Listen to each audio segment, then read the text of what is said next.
A teoria clássica de administração surgiu no início do século XX, com os trabalhos de dois pioneiros da administração, Henry Fayol e Frederick Taylor.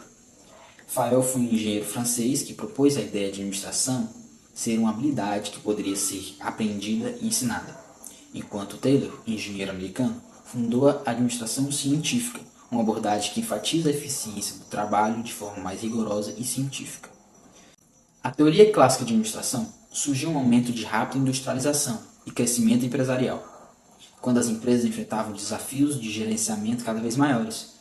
A teoria clássica de administração propôs, então, uma abordagem mais sistemática e estruturada para a administração das empresas, que ajudaria as empresas a melhorar sua eficiência e produtividade. A teoria clássica da administração é uma abordagem que surgiu no início do século XX e foi uma das primeiras tentativas de estabelecer princípios gerais da administração. Ela se concentra na estrutura organizacional, na eficiência operacional e na racionalidade de decisão. A teoria clássica foi desenvolvida principalmente por um teórico chamado Henry Fayol. Ele desenvolveu 5 principais funções administrativas, que é o planejamento, a organização, a direção, a coordenação e o controle. Ele enfatiza a importância da hierarquia, da divisão de trabalho e da autoridade em cada tipo de organização.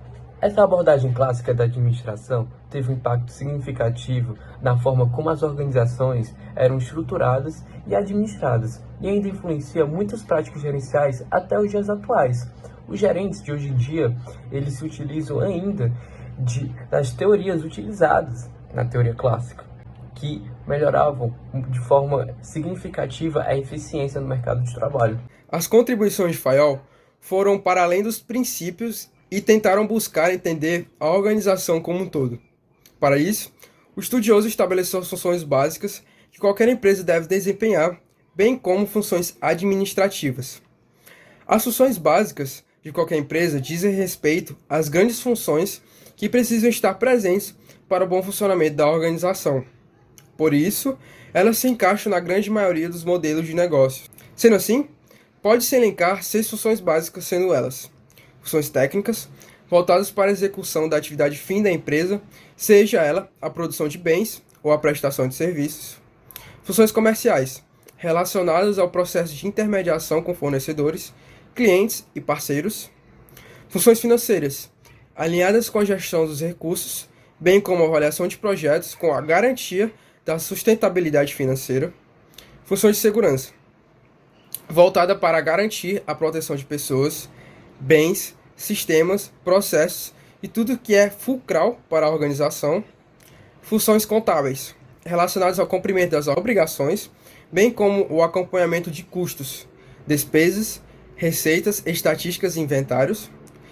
E por último, mais ou menos importante, as funções administrativas. Elas dizem respeito ao conjunto de atividades que devem ser cumpridas para que uma organização otimize o seu dia a dia e aumente, portanto, o potencial dos resultados. É certo dizer que, como toda ciência, a administração também é pautada em leis e princípios. E Fayol definiu os princípios da administração, sendo eles a divisão de trabalho, pois ele entende que o trabalho precisa ser bem definido e cada colaborador deve saber seu papel dentro da organização.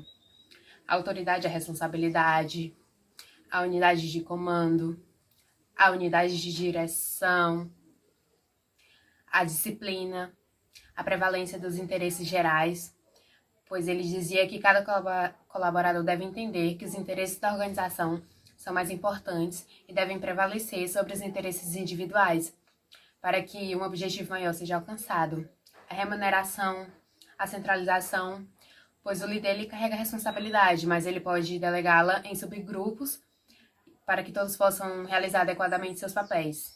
A hierarquia, a ordem, a equidade, a estabilidade, pois a rotabilidade de funcionários pode gerar consequências para a empresa e é ideal mantê-lo dentro da corporação.